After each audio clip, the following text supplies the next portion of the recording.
तो चलिए, हमारे पास ये टॉपिक है तरंगों का परावर्तन, रिफ्लेक्शन ऑफ वेव्स। तो प्रकाश का परावर्तन तो पढ़े ही हैं कि प्रकाश जब किसी सतह से टकराता है तो उसी माध्यम में वापस लौट आता है, वो होता है प्रकाश का परावर्तन। इसी तरह से सारी तरंगें भी परावर्तित होती हैं, प्रकाश से भर परावर्तित नहीं होता। ध्वनि तरंगें भी परावर्तित होती हैं, जब किसी सतह से टकराती हैं तो वो भी वापस होकर के आती हैं। तो बोलोगे कि सर आप बोल रहे हैं, वो दीवार है, वहाँ से ध्वनि टकरा रही होगी तो दोबारा सुनाई देनी चाहिए, पर इतना जल्दी वो परावर्तित होती है कि हमारा कान डिटेक्ट नहीं कर पाता है। इसको भी सुनने के लिए समय चाहिए, समझने के लिए। तो आपसे यदि कोई बाउंड्री लगभग 17 मीटर दूर है, कितना मीटर? 17 मीटर मैं बोल रहा हूँ, और ये ऐसा हाल हो कि यहाँ से लगभग 11 से 17 मीटर क्या हो, दूर हो, और यदि मैं बोलूँगा तो मेरी आवाज़ दोबारा क्या होगी, सुनाई देगी, जिसे हम इको कहते हैं, प्रतिध्वनि कह देते हैं।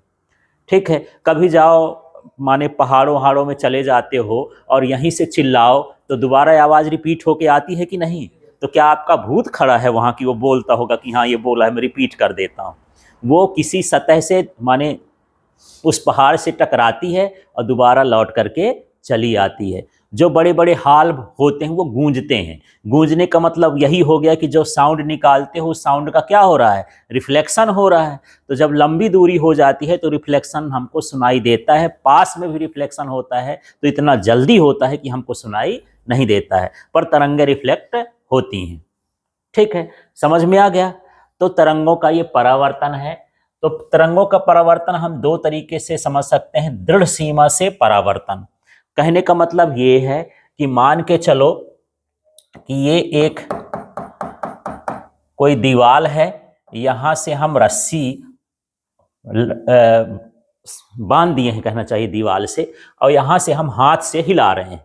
क्या कर रहे हैं? हाथ से हिला रहे हैं। तो ये रस्सी ऐसे ऐसे मुड़ करके ऐसे जाती है, ये मान लो ये वाली गई, ठीक है। और जब यहां से लौटती है तो इधर से ऐसे लौटती है, ऐसे, ये। तो ये जहां से लौटी वो कौन सी हो गई? दृढ़ सीमा, है ना। यहां पर दीवार क्या हो गई? दृढ़ हो गई ना, मजबूत दीवार से जुड़ा हुआ है। तो ये समझो कि वहां से वहां दीवार में मैं रस्सी बांध लिया, यहां से रस्सी पकड़ा हूं और यहां से हिलाऊं तो रस्सी ऐसे ऐसे हिलते वहां से जाएगी, फिर वहां से हिलते हिलते लौट करके आ जाएगी।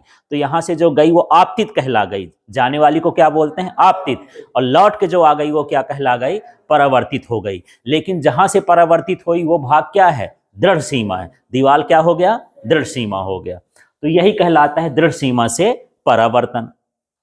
ठीक है, तो दृढ़ सीमा में परावर्तन में क्या होता है? विस्थापन क्या हो जाता है? शून्य। जैसे मान के चलो कि यहां पर मैं दो तरंगें बनाए हूं, एक हरी वाली और एक पीली वाली। तो हरी वाली इधर है तो मान लो +4, और उधर वो है पीली वाली तो -4। दोनों का टोटल करो, कितना हो गया? 0। विपरीत दिशा में है ना, मैं इधर जा रहा हूं वो उधर जा रहा है, तो दोनों का मिलाओगे तो कितना हो गया? 0 हो गया। ठीक है, तो इस तरह में विस्थापन क्या होता है? शून्य होता है। जब दृढ़ सीमा से कोई तरंग लौट करके आती है तो उसका विस्थापन क्या हो जाता है? शून्य हो जाता है। दूसरा देखते हैं, इसका कलांतर 2π होता है। कलांतर का मतलब देखो, ये वाली किरण ऐसे जा रही थी, ये वाली किरण ऐसे जा रही, ऐसे समझ लो। यहां पर ये इस तरह से जा रही है तो जो दूसरी किरण है ये इस तरह से जा रही है, तो दोनों के बीच में कितने का अंतर हो जाता है? पाई का, 180 अंश का, है ना। तो इसका कलांतर कितना होता है? 2π होता है। 2π लिख दिया, सॉरी, ये सिर्फ पाई लिखना है ना। कितना होता है? पाई। 180 डिग्री का इसमें क्या होता है? कलांतर होता है। माने जो जाने वाली तरंग है और जो लौटने वाली तरंग है उनके बीच के कोणों का अंतर कितना होगा? 180 डिग्री। ठीक है, अब यहां पर मान लो आपतित तरंग है, तो आपतित तरंग के विस्थापन का समीकरण ये है YI लिख दिया हूं, आप 1 2 भी लिख सकते हो। तो YI का मतलब होता है इंसिडेंट, है ना, इंसिडेंट वेव, माने जो तरंग आपतित होती है। तो आपतित को अंग्रेजी में क्या बोलते हैं? इंसिडेंट, इसलिए यहां I लिख दिया। A साइन, और ये हो गया KX ओमेगा T। ये इस तरह से इसका मान लो आपतित का समीकरण है। तो जब परावर्तित होके आएगी तो ये दिशा इसकी क्या हो गई? उल्टा हो गई, इसलिए यहां पर क्या लग गया? माइनस लग गया। ठीक है। और इसका कोण भी उल्टा हो गया, माने कोण जा रहा था ऊपर से, अब लौट के जब आ रहा है तो कहां से आ रहा है, नीचे से, इसलिए यहां पर क्या लिख दिया है, माइनस ओमेगा टी। दोनों चीज समझ में आया। इसका विस्थापन भी उल्टा हो गया, ये ऊपर का भाग ये कहलाया क्या, ए, तो नीचे का क्या कहलाएगा, माइनस ए, इसलिए यहां पर ए में क्या लग गया, माइनस ए। दूसरा मान लो ऊपर का कोण हुआ ओमेगा टी, तो नीचे का क्या हो जाएगा, माइनस ओमेगा टी, इसलिए यहां प्लस ओमेगा टी है तो यहां माइनस ओमेगा टी कर दी, यहां ए है तो यहां पर क्या हो गया है, माइनस ए हो गया। दोनों चीज समझ में आ गई। तो जो परावर्तित तरंग होगी वो जो लौट के आएगी तो उसका विस्थापन भी उल्टा हो जाएगा और उसका कोण भी उल्टा हो जाएगा। ठीक, यदि आप यहाँ पर प्लस लगाए हो या माइनस लगा दोगे तो यहाँ पर क्या हो जाएगा, प्लस हो जाएगा। जो भी चिन्ह यहाँ लगाओगे उसका उल्टा कर देना है। आप स्वतंत्र हो, कोई जरूर नहीं है कि प्लस वाला पहले लिखो, आप माइनस वाला लिख दो तो नीचे क्या हो जाएगा, प्लस वाला। ये भर बताना है कि यहाँ पर ये उल्टा हो जाता है। तो समझ में आ गया। तो ये बताइए, जब तरंग दृढ़ सीमा से परावर्तित होगी तो विस्थापन का मान क्या रहेगा, शून्य रहेगा। कलांतर का मान कितना रहेगा, पाई रहेगा। और ये समीकरण दिए हैं, जो भी हमारे पास आपतित किरण का समीकरण होगा उसमें विस्थापन में माइनस लगा देंगे और कलांतर में भी क्या लगा देंगे, माइनस लगा देंगे। ठीक है।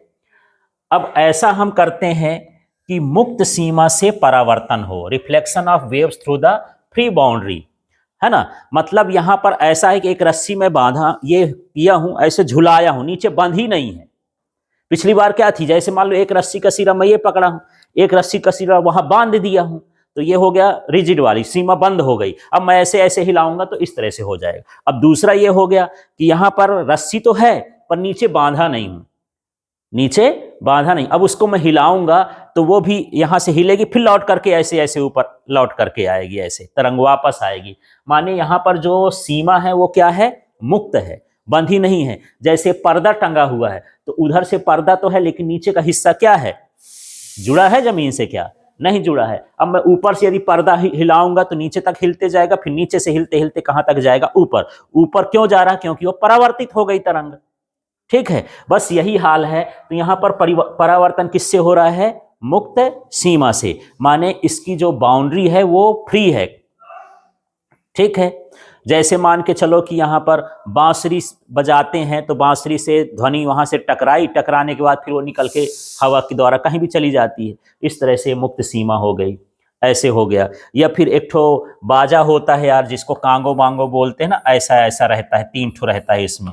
नीचे से कैसा रहता है, खोखला, नीचे कैसा रहता है, खोखला, यहाँ चमड़ा लगा रहता है। यहाँ बजाएंगे तो ये नीचे मुक्त हो गया ना, फिर यहीं से कुछ टकरा करके वापस लौटता है, तो मुक्त सीमा कहलाती है। लेकिन ढोलक हो जाए, दोनों तरफ से पर्दा लगा रहता है, तो वो क्या हो गई, एक तरह की दृढ़ सीमा कहला गई।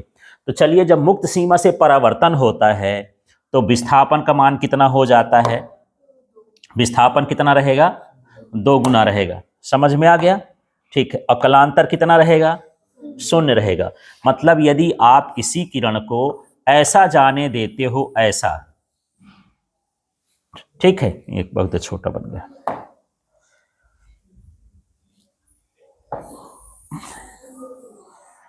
ये इस तरह से आप जाने देते हो, है ना, आगे की ओर इस तरह से बढ़ी है, लेकिन वहां पर जो है कोई बाउंड्री नहीं है।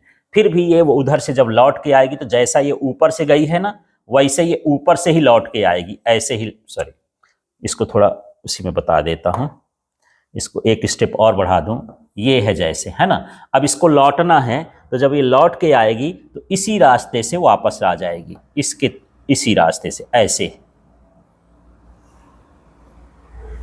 उसी रास्ते से क्या हो जाती है, वापस आती है। जब वापस आती है तो थोड़ा सा ये देखो, मान लो पहली वाली तरंग जो है 1 सेंटीमीटर ऊपर रही होगी, दूसरी वाली भी जब लौट के आई तो वो भी कितना हो गई, 1 सेंटीमीटर। तो जब नई तरंग बनेगी तो जो ये है ये उठ उठ के हो जाएगी, दोनों आपस में मिल जाएंगी, तो ये कितनी हो जाएगी, 2 सेंटीमीटर भी हो जाएगी। फिर से देखते हैं, जाने वाले की ऊंचाई कितनी थी, 1 सेंटीमीटर, उसी दिशा से वापस आ रही है तो उसकी भी ऊंचाई कितनी है, 1 सेंटीमीटर। दोनों एक ही दिशा की हैं तो दोनों मिल गई, जब मिल गई तो उनका मान क्या हो जाएगा, हाँ, बढ़ जाएगा। ठीक है। ये उसी तरह से है कि मान के चलो एक पत्थर है और एक व्यक्ति इसको जो है इधर खींच रहा है, है ना, इसको खींच रहा है 10 न्यूटन से, उसको लग रहा है बहुत ताकत लग रही है, दूसरे को बुलाया, भैया तुम भी इसी तरफ से खींच दो, तो अब 10 न्यूटन वो भी लगाया, तो ये कितना हो गया 20 न्यूटन, आपस में क्या हो गया, जुड़ गया, माने बल कितना हो गया 2 गुना, बल कितना हो गया 2 गुना, उसी दिशा में तो है। ठीक है, तो इसी तरह से यहां पर भी हो रहा है कि ये जब लौट रही है तो उतने ही मान से लौट रही है, उसी दिशा में लौट रही है, तो दोनों का विस्थापन जुड़ जाता है, तो विस्थापन कितना हो जाता है 2 गुना हो जाता है। समझ में आ गया।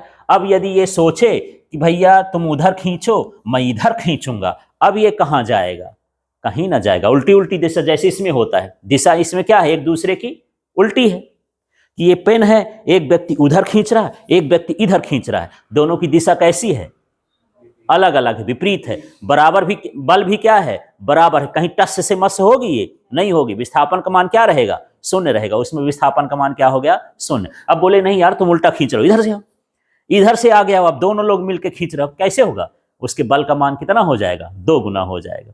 तो यही यहां पर भी है, इसका विस्थापन कितना हो जाता है 2 गुना, इसका डिस्प्लेसमेंट हो गया 2 गुना, इसका कलांतर माने फेज डिफरेंस क्या रहता है, शून्य, जिस दिशा से वो आ रही है उसी दिशा में तो वो भी लौट के आ रही है, इसलिए यहाँ पर कलांतर का मान क्या हो गया शून्य। इसमें उल्टा हो रहा था, उसमें जा रही थी इधर से और लौट रही थी कहाँ से, इधर से। ठीक है, तो इस तरह से यहाँ पर उसमें जो है कलांतर इसमें शून्य होगा, उसमें कलांतर क्या था, पाई था। इसके बाद यहाँ पर आपतित तरंग का समीकरण तो वही है, परावर्तित का भी वही होगा, परावर्तित का भी क्या है, वही है, लौट के आ रही है, कलांतर में भी बदलाव नहीं है, विस्थापन में भी बदलाव नहीं, बस दोनों मिलेंगे तो विस्थापन 2 गुना हो जाएगा। तो दोनों तरंगों का समीकरण कैसा है, एक जैसा है।